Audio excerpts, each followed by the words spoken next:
يا رب، إن في صوتي دعاء، وفي قلبي أمنية، وفي كياني ثقة بك، وفي شعوري راحة نفس، لأنني على يقين بمقدرتك وعطفك بأنك ستأخذني لحياة أفضل. السلام عليكم ورحمة الله وبركاته. كيفكن أخواتي؟ إن شاء الله الجميع بألف خير يا رب.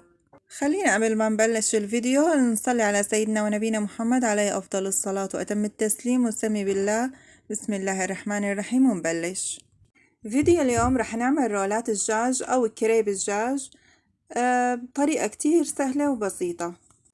أول شي بالطنجرة على الغاز عندي بصلة صغيرة مقطعتها جوانح رح أقليها، وبس دبلت البصلة عندي رح أضيف عليها القرنين فليفلة خضرة وقرنين فليفلة حمرا مقطعتهم دوائر، بقليهم شوي مع بعضهم وبعدين بشيلهم على جنب.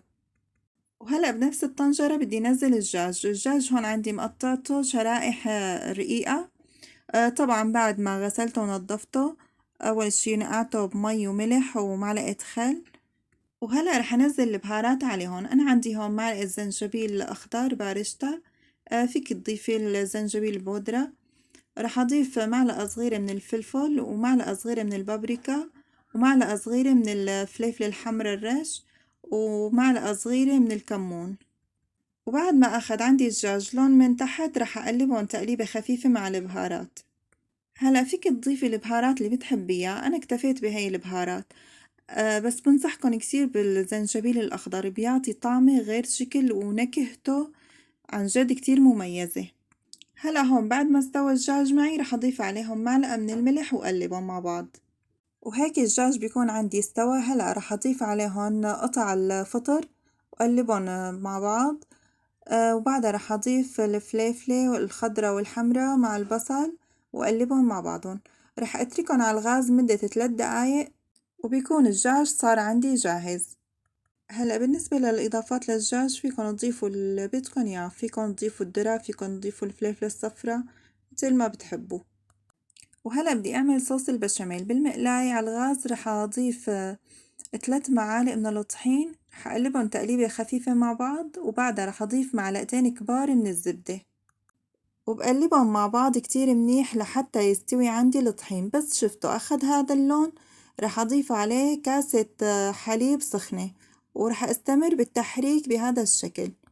هلأ أنا حسيت عندي الخليط كان تقيل شوي، ضفتله نص كاسة من الحليب. شوفوا بسم الله ما شاء الله كيف طلع القوام، لازم يعطينا هذا القوام. وهيك صوص البشاميل صار عندي جاهز. هلأ رح انتقل للف الساندويش.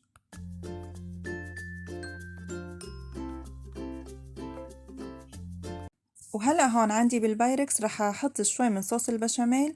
فيكن تستخدموا أي صينية فرن موجودة عندكن وبصف الساندويش بقلبه.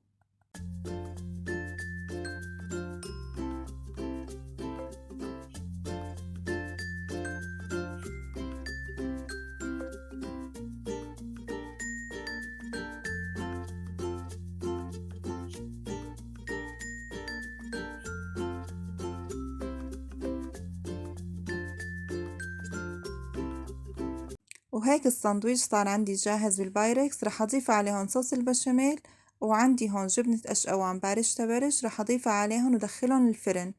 الفرن مشغل عندي من تحت ومن فوق، يعني تقريبا 3 دقايق وبطالعهم. وهيك رولات الدجاج صارت عندي جاهزة.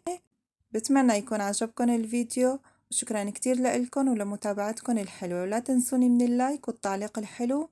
والسلام عليكم ورحمة الله وبركاته.